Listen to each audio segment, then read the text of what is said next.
For today's meditation, I want to talk to you from a verse in 1 Thessalonians chapter 5. आज के मनन के लिए मैं आपसे बात करना चाहूंगा पहले थिस्सलुनीकियों का पुस्तक उसके 5वें आयत से। Now, one of the things that we constantly hear is, how do I know the will of God?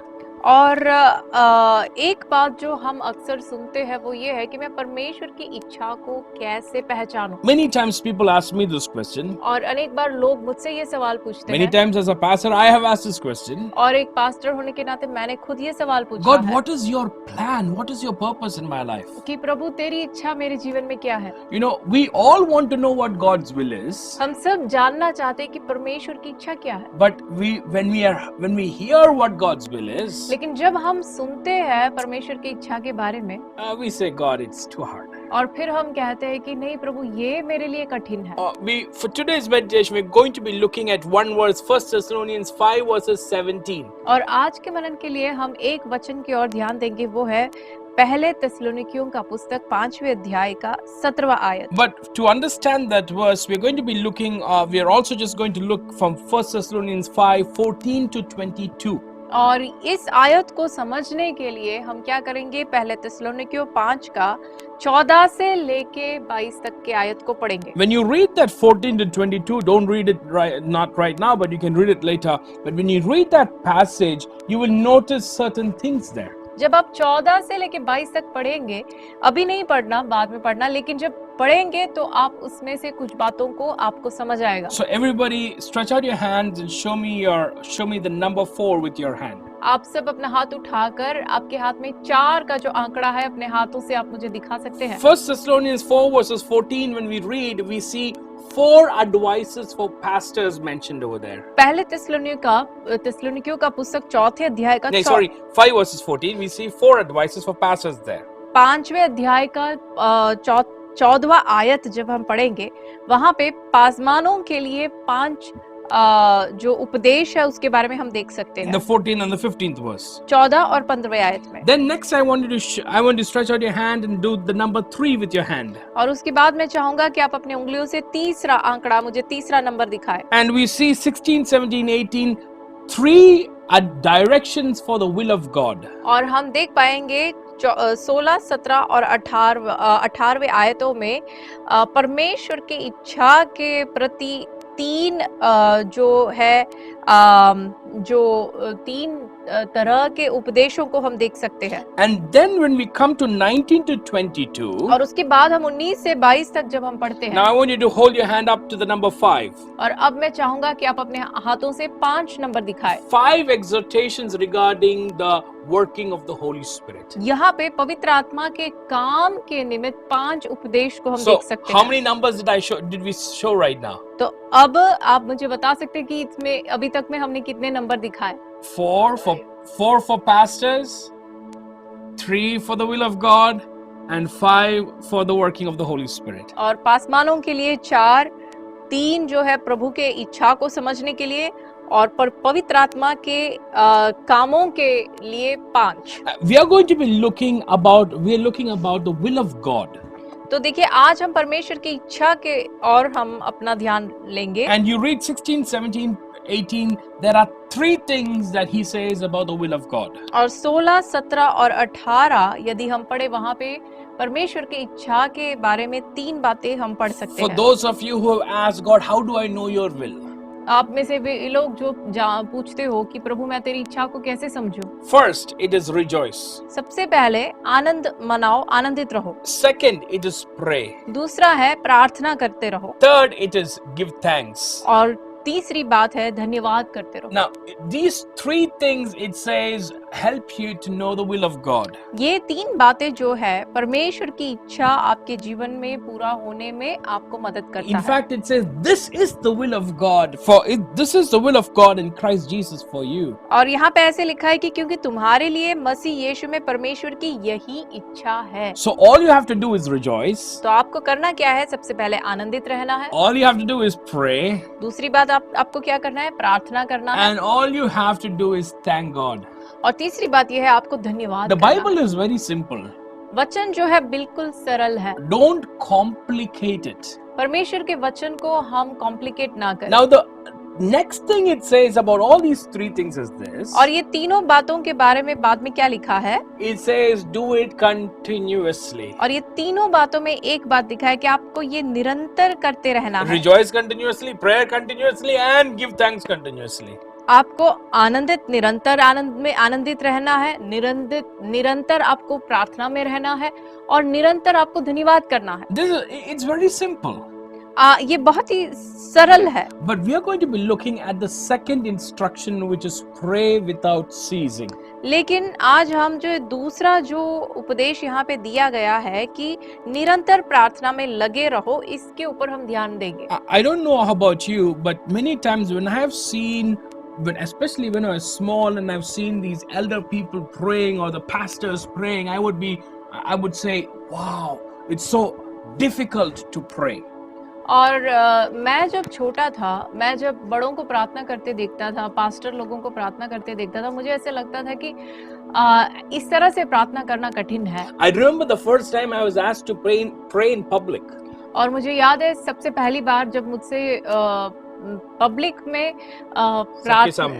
लोगों के सामने औरों के सामने प्रार्थना करने के लिए मुझसे आवश्यकता मुझसे जब की गई। Because I was wearing pants, they could not see my knees shaking. और क्योंकि मैंने पैंट्स पहना हुआ था तो मेरे घुटने हिलते हुए वो देख नहीं पाए। But because they could see my face, they could see my face sweating. लेकिन वो लोग मेरा चेहरा देख पाते थे और वो समझ गए कि मैं पूरे पसीने से भीग गया। I was trying to think of all the words all the pastors have used when they pray. जब पास्टर लोग प्रार्थना करते वक्त जो शब्दों का इस्तेमाल करते हैं, उन शब्दों को याद करने की कोशिश कर रहा था। We begin to get so nervous when we have to pray in public. जब हमें बताया जाता है लोगों के सामने प्रार्थना करने को, तो हम एकदम से जो है घबराहट से भर जाते हैं। But the first thing that I want to tell you about praying continuously is pray normally. लेकिन सबसे पहली बात मैं आपसे ये कहना चाहूंगा, निरंतर प्रार्थना में लगे रहो। कैसे? साधारण रीति से आप प्रार्थना करें। Don't be afraid of praying.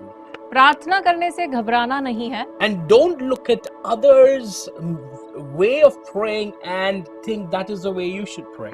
और लोगों का, दूसरों का प्रार्थना करने का जो रवैया है, उसे देखकर आपको कभी ये नहीं सोचना है कि मुझे भी इसी रीति से प्रार्थना करना। Now, how do we pray? अब हम प्रार्थना कैसे करें? Prayer, what is prayer? या तो फिर प्रार्थना क्या है? Prayer is communication.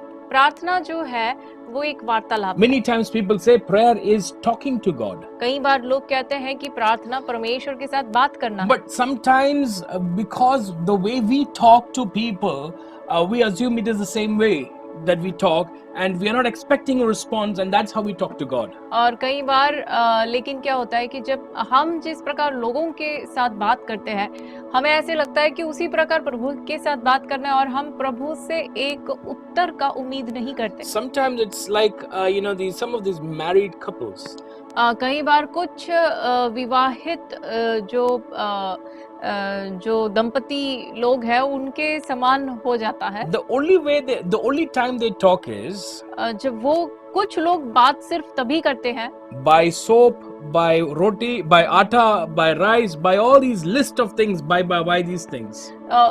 कई बार उनके बीच में वार्तालाप सिर्फ इतने में ही सीमित हो जाता है कि आटा खरीद के लिए आना, चावल खरीद के लिए आना, सोप खरीद के लिए आना, इस तरह से ये चीजें खरीदना है, ये लिस्ट बताने में ही, उतने में ही उनका जो आपस में जो वार्तालाप है उतने में सीमित हो जाता है। The husband's communication is where are my clothes, where is my shoes, where is my socks, all these, that's his communication. पति कई बार पूछता है कि मेरे कपड़े कहाँ गए, मैंने जूते कहाँ रख दिए, मेरे मोजे कहाँ है, इसी में उनका जो शब्द है आपस में वो उसी में सीमित हो जाता है। And as if you notice, as the years go by, the number of words that they used to communicate to each other reduces. और कई बार क्या होता है कि जैसे साल बीतते जाते हैं तो ऐसे लोगों के बीच में जो वार्तालाप है वो कम होता जाता है, उनके आपस में जो शब्द जो है वो कम होता जाता है। Previously they will ask, where is my shoes, where are my socks, where are these things? Now they will say shoes, socks, where is all these? They'll just say these words. और देखिए पहले क्या होता है, वो पूछते थे कि मेरे मोजे कहाँ है, मेरे जूते कहाँ रख दिए मैंने।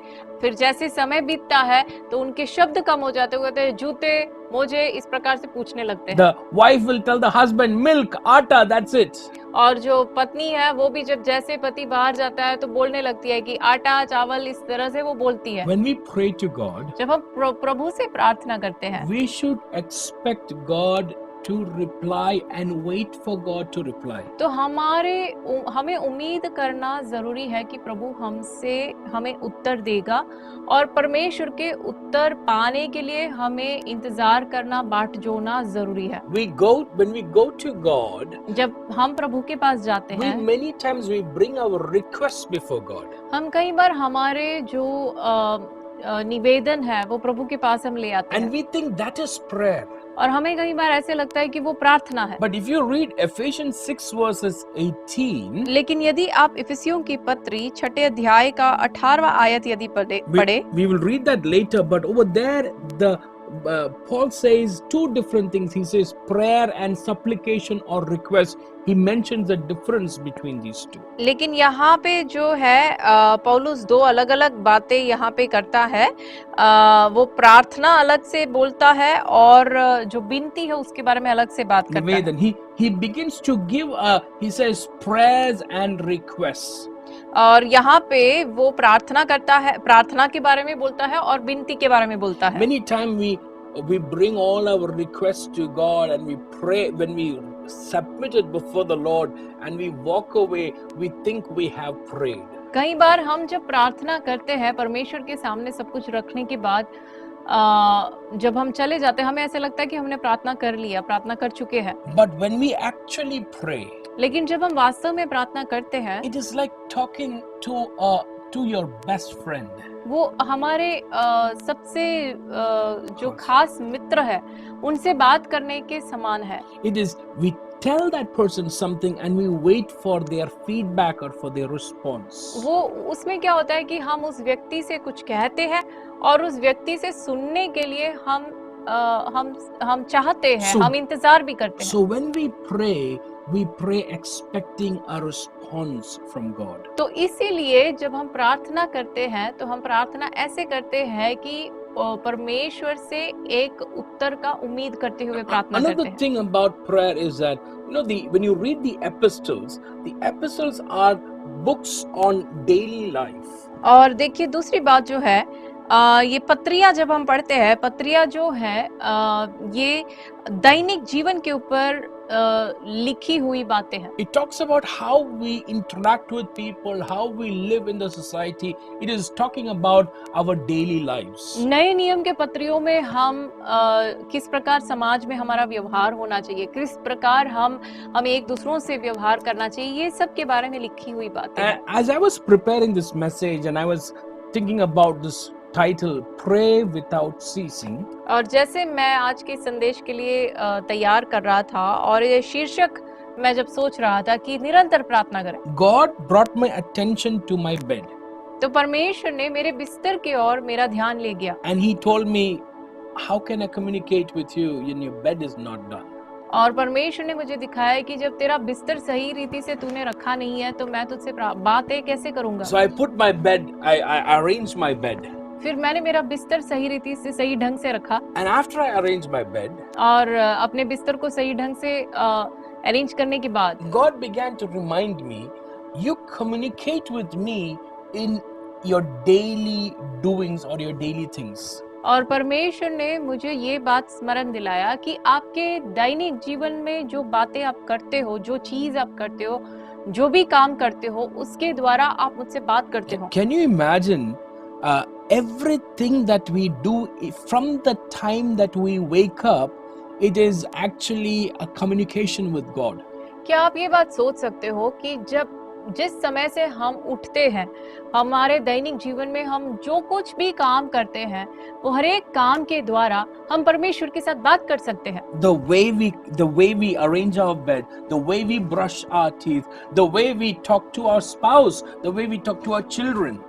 हम किस प्रकार उठने के बाद हमारे बिस्तर को अरेंज करते हैं, जिस प्रकार हम हमारे घर के कामों को करते हैं, अपने पति से बात करते हैं, पत्नी से बात करते हैं, बच्चों से बात करते हैं, ये सभी के द्वारा हम परमेश्वर से बात करते हैं। Pray without ceasing is a daily communication with God with the things that we do daily before God. और निरंतर प्रार्थना करते रहना वो हम परमेश्वर के सामने निरंतर हमारे दैनिक कामों के द्वारा प्रभु के साथ वार्तालाप करने के बारे में लिखा है। We will be reading Ephesians 6 verses 18, but it says over there, pray on all occasions. और इफिसियों 6 के 18 में यदि हम पढ़े वहां पे लिखा है कि हर समय प्रार्थना करो। On all occasions you need to pray. और वहां पे ऐसे लिखा है कि लगातार प्रार्थना करो, हर समय प्रार्थना करो। When we think about that, और जब हम इसके बारे में सोचते हैं, just think about all the places we go.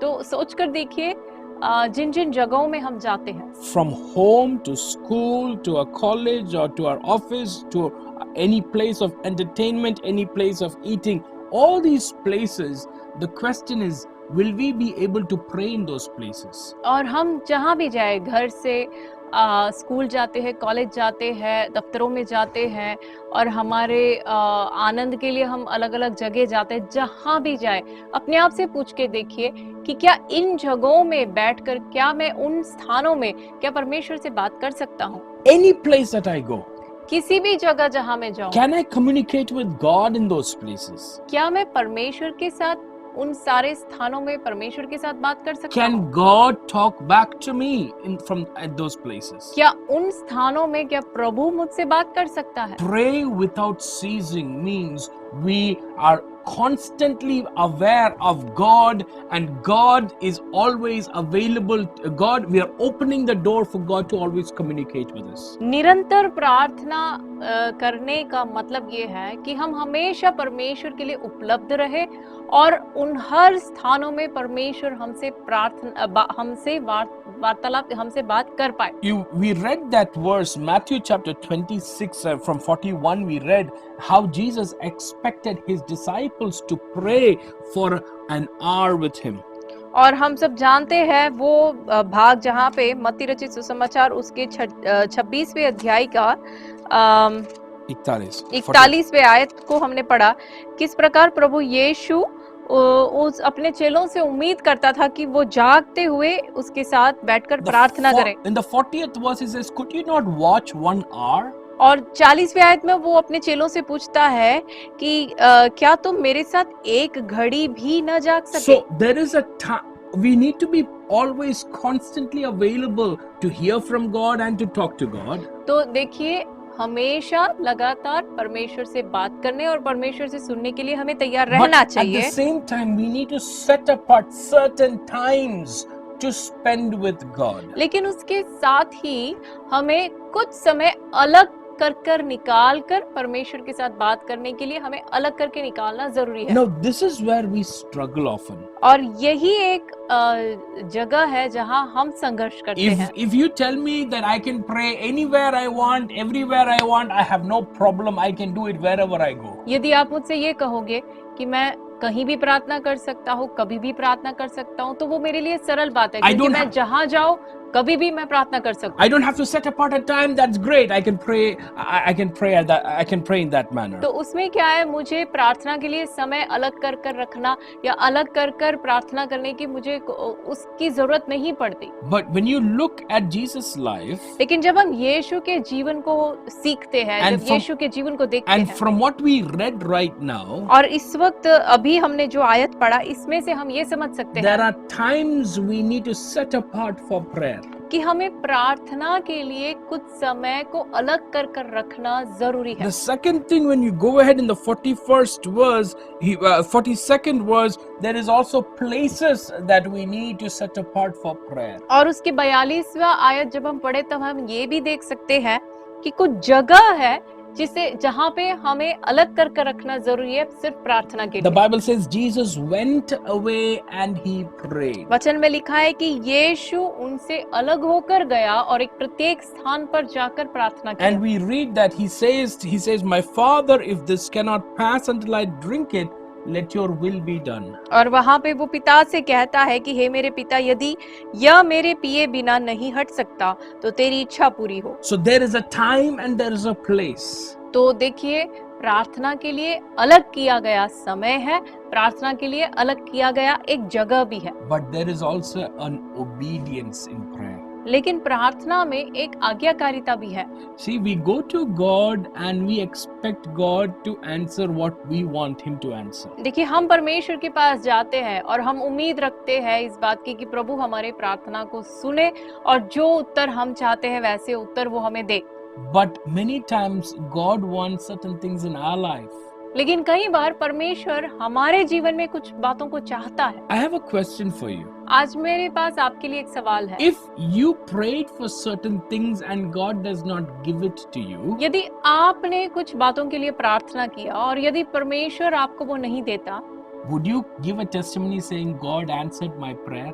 तो क्या आप एक ऐसी गवाही दोगे कि परमेश्वर ने मेरे प्रार्थना को सुना? So for example, you prayed for healing. उदाहरण तौर पर आपने चंगाई के लिए Or प्रार्थना you की, prayed for a financial breakthrough. या तो फिर आपने एक आर्थिक सहायता के लिए Or you प्रार्थना की, prayed for that friend, that person who is in your office, that they would leave the office so that you would have less stress in your office. या तो फिर आपने उस व्यक्ति के लिए जो आपको आपके दफ्तर में सताता है उसके लिए प्रार्थना की कि प्रभु आप उसको हटा दे ताकि आप चैन से अपने दफ्तर में काम कर पाए। If that prayer is not answered, यदि आपके प्रार्थना का उत्तर नहीं मिला, how many of us would come to church and say, oh, I want to praise God because God answered my prayer and He did not let that person go, or He did not give me a financial breakthrough? How many of us would give a testimony like that? तो आप में से कितने लोग इस प्रकार का एक गवाही दोगे कि परमेश्वर के नाम की स्तुति हो कि प्रभु ने मेरे प्रार्थना सुनी और कि मैंने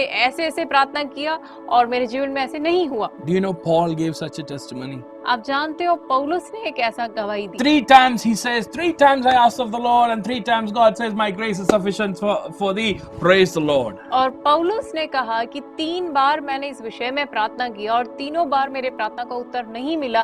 परमेश्वर के नाम की स्तुति हो। Praying simply and normally is very required when we come before the Lord. और साधारण रीति से प्रार्थना करना और जो है बिल्कुल सरल रीति से प्रार्थना करना जो है बहुत ही जरूरी है। Next thing that we see is praying in the Spirit. और उसके बाद हम देखते हैं आत्मा में प्रार्थना करने के You go to बारे में। Ephesians 6 verses 18. हम पढ़ेंगे एफिसियों की पत्री उसका 6 अध्याय का 18वां आयत। It begins by saying, pray in the Spirit.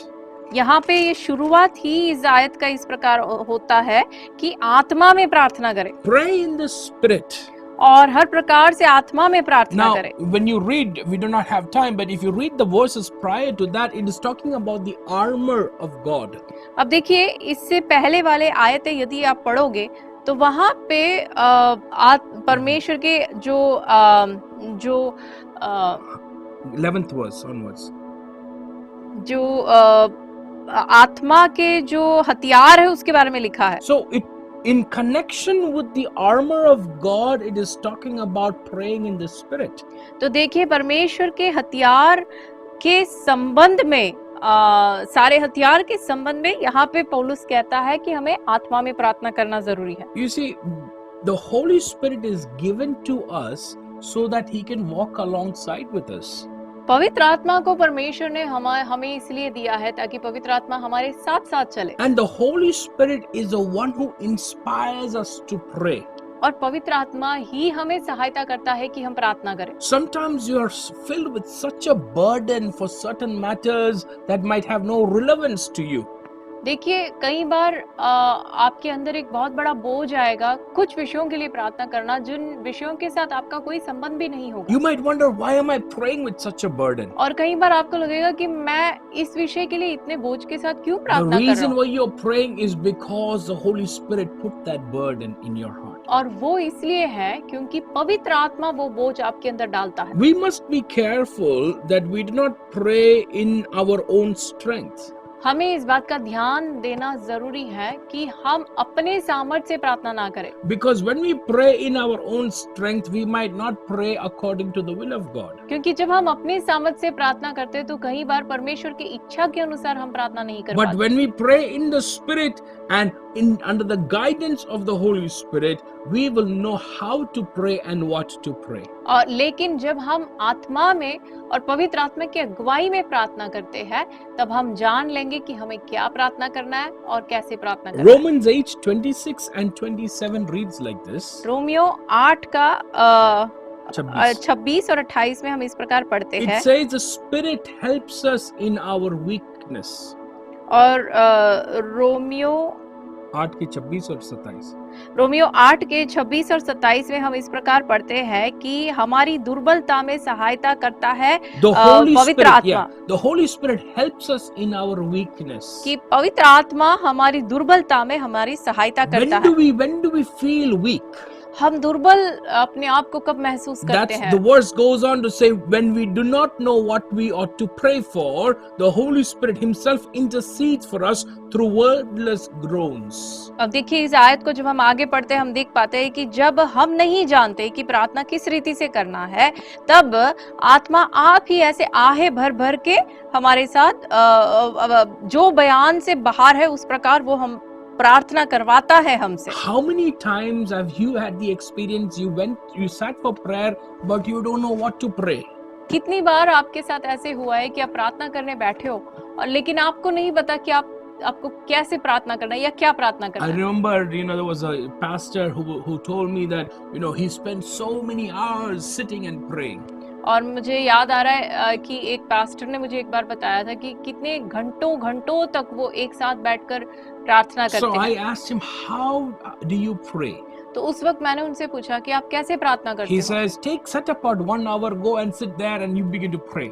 और उन्होंने कहा 1 घंटा अलग कर एक जगह पे जाके बैठो और प्रार्थना करने शुरू करो। So we both sat in the same room and he sat in one corner, I sat in another corner. तो हम दोनों एक ही कमरे में बैठे और मैं एक कोने में बैठा, वो दूसरे कोने में बैठे। And I started praying, Jesus, Father, forgive me for my sins, and I began to pray.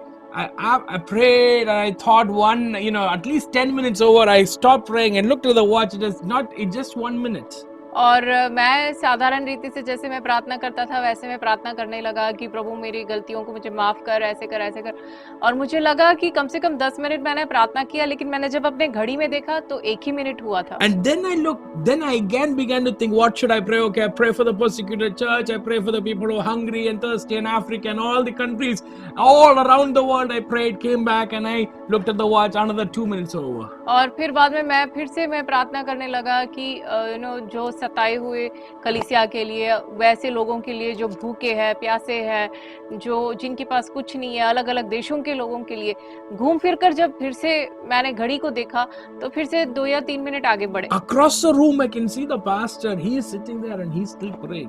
और मैं देख पा रहा था दूसरे कोने में सामने वो दूसरा पास्टर है, वो प्रार्थना कर रहा है। That pastor was on his knees, so I'm also on my knees, by the way. और वो पास्टर अपने घुटनों में बैठा था तो मैं भी अपने घुटनों में बैठा था। But he knew what to pray, I did not know what to pray. लेकिन वो जानता था प्रार्थना क्या करना है, मुझे पता ही नहीं था कि प्रार्थना क्या करना है। So my knees started to pain. फिर मेरे घुटने जो है दर्द करने So I लगे। put my knees to the side and I sat put my knees to the side. Put my legs to the side and I sat down. और फिर बाद में मैंने पोजीशन चेंज किया और दूसरे पोजीशन में बैठने लगा। I did not know what to pray and slowly my leg again started to pain. और मैं तभी भी फिर मैं नहीं जानता था कि मैं प्रार्थना क्या करूं, किस विषय के लिए प्रार्थना करूं। फिर से मुझे दर्द महसूस करने लगा। I kept changing my seating position so many times. और मैं मेरे बैठने का जो तरीका है उसे कई बार मैंने चेंज किया। Because I did not know what to pray. क्योंकि मुझे पता ही नहीं था कि मैं प्रार्थना क्या करूं। That's what Paul says. When you do not know what to pray, the Holy Spirit helps us in our weakness,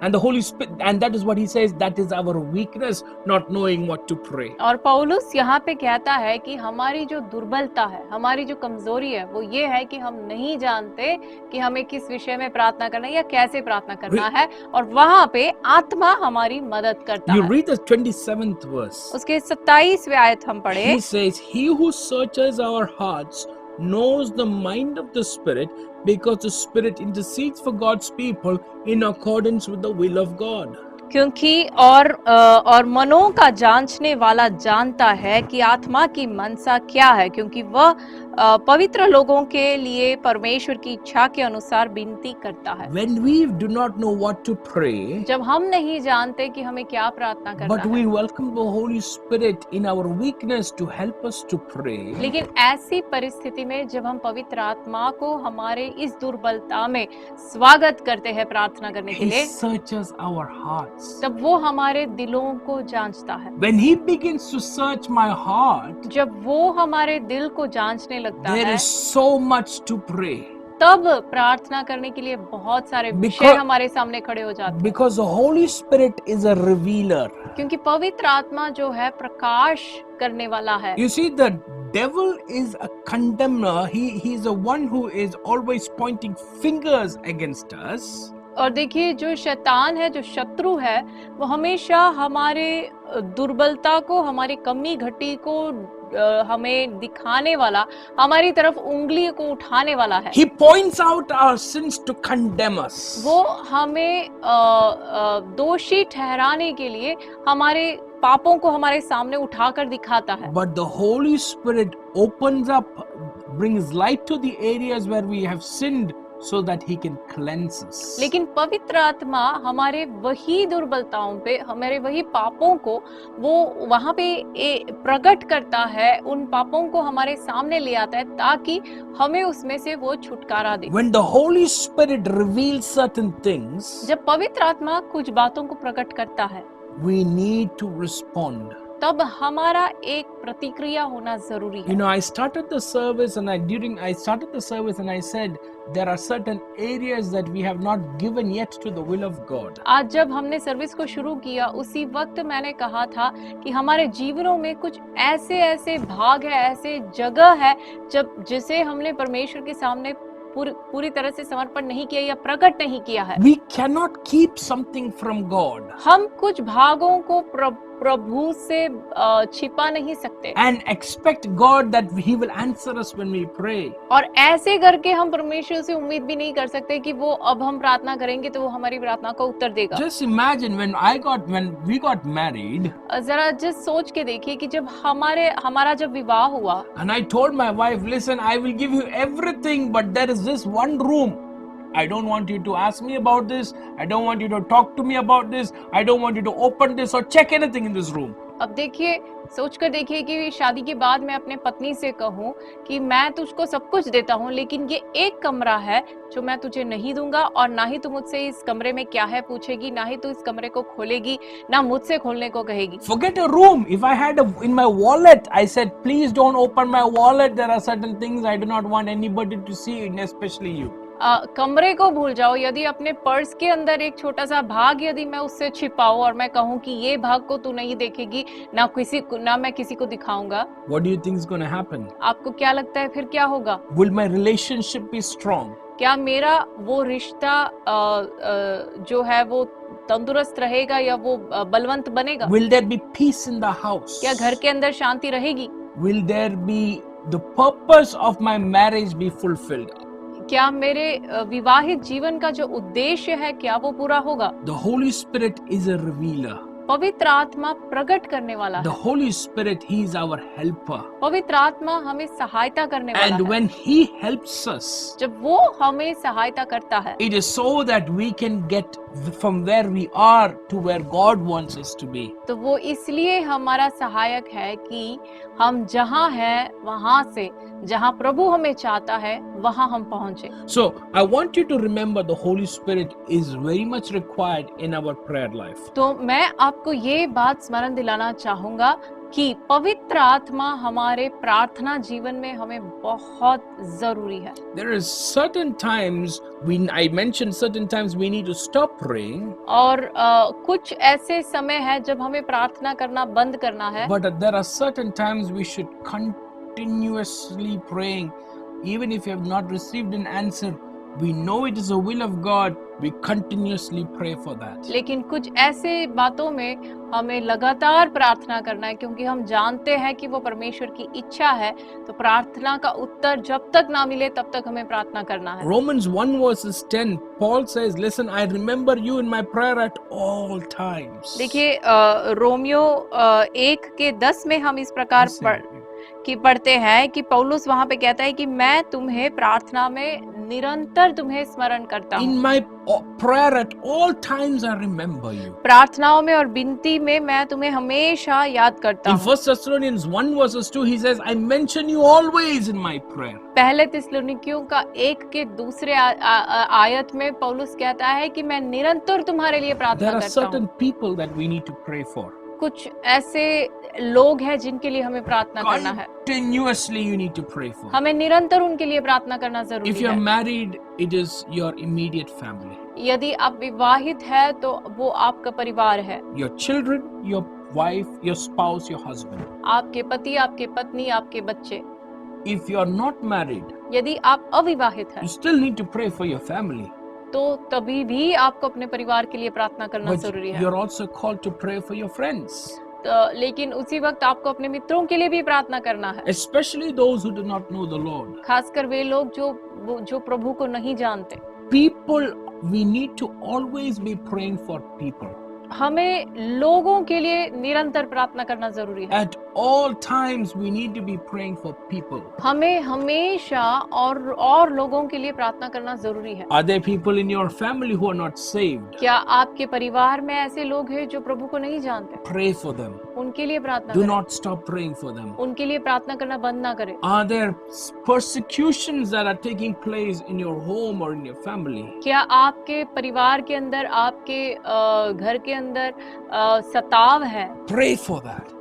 ऐसी परिस्थिति के लिए प्रार्थना करें। Continuously pray for that. लगातार प्रार्थना करें। As a child of God, there's one more thing that we need to pray for. परमेश्वर के संतान होने के नाते एक और बात है जिसके लिए हमें प्रार्थना करना You जरूरी है। always pray for your kingdom come, your will be done on this earth as it is in heaven. हमें हमेशा अपने पिता से ये प्रार्थना करना है कि प्रभु तेरा राज्य आए, तेरी इच्छा पूरी होए, जैसे स्वर्ग में पूरी होती है वैसे ही पूरी We होए। need to constantly pray, God, come quickly. हमें लगातार प्रार्थना करना है कि पिता तू जल्दी आ। And at the same time, we need to be praying, God, let your kingdom be seen in this world. और उसी समय हमें ये भी प्रार्थना करना है कि तेरा राज्य इस संसार में दिखे, हम देख पाए। Luke 18 verses 1, it says, लूका रचित सुसमाचार 18वें अध्याय का पहले आयत में ऐसे लिखा है, Jesus told his disciples a parable to show them that they should always pray and not give up. यहाँ पे प्रभु यीशु जो है अपने चेलों को एक दृष्टांत दिखाता है कि किस प्रकार उन्हें लगातार प्रार्थना करना है, प्रार्थना करना बंद नहीं करना You है। can read that verse, you can read that passage later, आप इन बातों को बाद में पढ़ सकते but हैं। you see how much importance Jesus gives for prayer. देखिए यहाँ पे आप देख सकते हैं कि प्रभु यीशु प्रार्थना के लिए कितना अधिक अहमियत देते हैं And he gives importance to pray continuously for certain matters. और कुछ विषयों के लिए लगातार प्रार्थना करने के विषय में प्रभु यीशु बहुत ही महत्व देते You हैं। don't have to ask the Lord whether it is your will that I should pray for certain people. और कुछ लोगों के लिए प्रार्थना करूं, क्या प्रभु वो तेरी इच्छा है कि नहीं, ऐसे प्रभु से पूछने की जरूरत नहीं है। If you have family members who are not saved, pray for them regularly. यदि आपके पास परिवार के जन ऐसे हैं जो प्रभु को नहीं जानते, उनके लिए लगातार प्रार्थना करें। If there are situations that you know God wants to change, pray for it continuously. ऐसी परिस्थितियां हैं जो आप जानते हैं कि प्रभु चाहते हैं कि वहां पे बदलाव आए, तो उसके लिए लगातार प्रार्थना You करें। might feel there are no answers, but I want to tell you, greater things are yet to come. आप हो सकता है आपको लगेगा कि कोई उत्तर नहीं मिल रहा, लेकिन मैं आपसे कहना चाहूंगा कि और भी बड़े काम, और भी महान काम और अब आने वाले हैं। The day you started praying, the first day you started praying, God began to send the answer. और जिस दिन आपने प्रार्थना करना शुरू किया, उसी दिन परमेश्वर ने उत्तर भेजना भी शुरू किया है। God has provided the answer. परमेश्वर ने प्रार्थना का उत्तर दिया You है। might not see it with your natural eyes. हो सकता है आप अपने आंखों से, शारीरिक आंखों से वो देख नहीं पा In रहे। fact, you might feel like instead of things getting better, things are getting worse. हो सकता है कई बार आपको लगेगा कि जो बातें हैं वो बेहतर होने के बजाय वो बुरे हो रहे हैं। But I want to say God is working. लेकिन मैं आपसे कहना चाहूंगा कि परमेश्वर काम कर There रहा was है। a man who was praying for his friend who was not saved. एक ऐसा एक मनुष्य था जो अपने मित्र के लिए प्रार्थना कर रहा था, जो प्रभु को नहीं जानता He था। was praying for 5 of his friends actually. All of them were there together in college.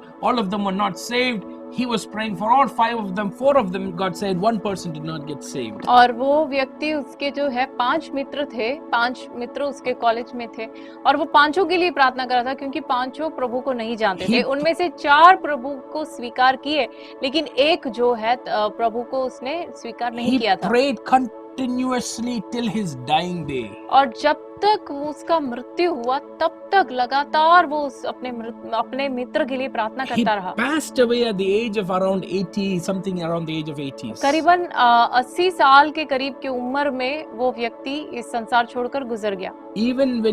Even after he died, even till his dying day, he did not see the answer to his prayer. जब तक जिस दिन वो मरा उस दिन तक उसने अपने प्रार्थना का उत्तर नहीं देखा। But he still prayed. लेकिन फिर भी उसने प्रार्थना की। On the day of his funeral, और जब उसका अंतिम संस्कार के दिन this friend who he had been praying for came for the funeral. और ये जो मित्र है जो जिसके लिए वो प्रार्थना कर रहा था, वो मित्र उसके अंतिम संस्कार अटेंड करने के लिए आया। He came, he saw the funeral service. उसने अंतिम संस्कार का इस क्रिया को देखा। The Holy Spirit ministered to him. और उस वक्त पवित्र आत्मा ने उसके दिल में काम किया। And he gave his life to the Lord at the funeral service. और वहां पे उसने अपने जीवन प्रभु को दिया।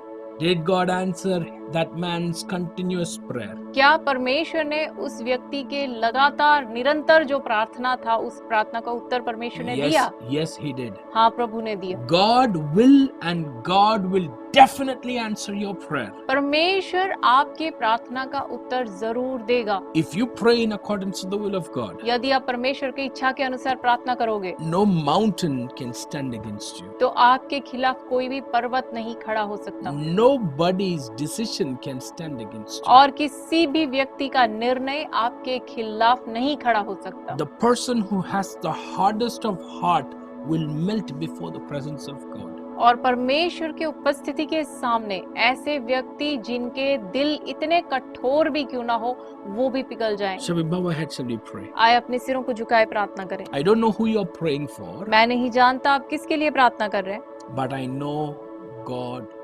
loves you and God is hearing your prayer. लेकिन मैं जानता हूँ परमेश्वर आपसे प्यार करता है और परमेश्वर आपकी प्रार्थना का उत्तर देता है। I want to pray especially for those who are struggling with family members who do not know the Lord or who are away from the Lord. और मैं खासकर उन लोगों के लिए प्रार्थना करना चाहता हूँ जो अपने परिवार के लोगों के द्वारा वजह से संघर्ष कर रहे हैं, जो प्रभु को नहीं जानते। If you are such a person, just stretch out your hand before the Lord in anticipation and say, God, I pray right now. I bring that person, my relative, that person into your hands. और यदि आप वैसे व्यक्ति हैं तो आप अपने हाथ को प्रभु के सामने खड़ा करें और बोले कि प्रभु मैं उस व्यक्ति को, मेरे परिवार के इन व्यक्तियों को मैं तेरे सामने इस वक्त ले आता हूँ, ले आती हूँ। Take that person's name and bring him before you. उस व्यक्ति का नाम लेकर परमेश्वर के सामने इस वक्त आप ले आए। Say his name, say her name. उसका नाम ले, आप उस व्यक्ति का नाम ले, वो पुरुष या स्त्री जो भी है उनका नाम लेकर इस वक्त परमेश्वर के सामने आप ले आए। I'm not talking about boyfriend, girlfriend. I'm talking only about your family members. Please remember. मैं आपके बॉयफ्रेंड, आपके गर्लफ्रेंड ऐसे किसी के बारे में नहीं बात कर रहा, मैं आपके परिवार के जन के बारे में बात करता हूँ जो आपका रिश्तेदार है। Bring them, say their name and say, Jesus, I give this person to you. उनका नाम ले और उस व्यक्ति को परमेश्वर के सामने ले आए। Father, every single person who has uttered one of their relatives' name, we give them into your mighty hands. We pray by faith they have spoken that person's name and brought them as an offering, as a prayer request before you. Lord, we pray, work in that person's heart today, oh God. Work on that person's heart today on the 19th of September 2021. Oh God, we pray that the hand of God move mightily in the heart of that person, that person has an encounter with God. May the power of the Holy Spirit descend right now upon those who are praying for their family members, of God. Just as we sang today during worship, may the peace that passeth all understanding, and the peace of God, may the power of God come upon those who are praying and lift their spirit up so that they will not be discouraged, they will not be depressed, but they will be delivered and they will be powerful enough, oh Lord God, to have faith to receive the answer to your prayers, to their prayers. Thank you for answering our prayer. And together, once again, we say their name and say, God, you have answered our prayer. In Jesus' name, we together agree and say, Amen. Amen.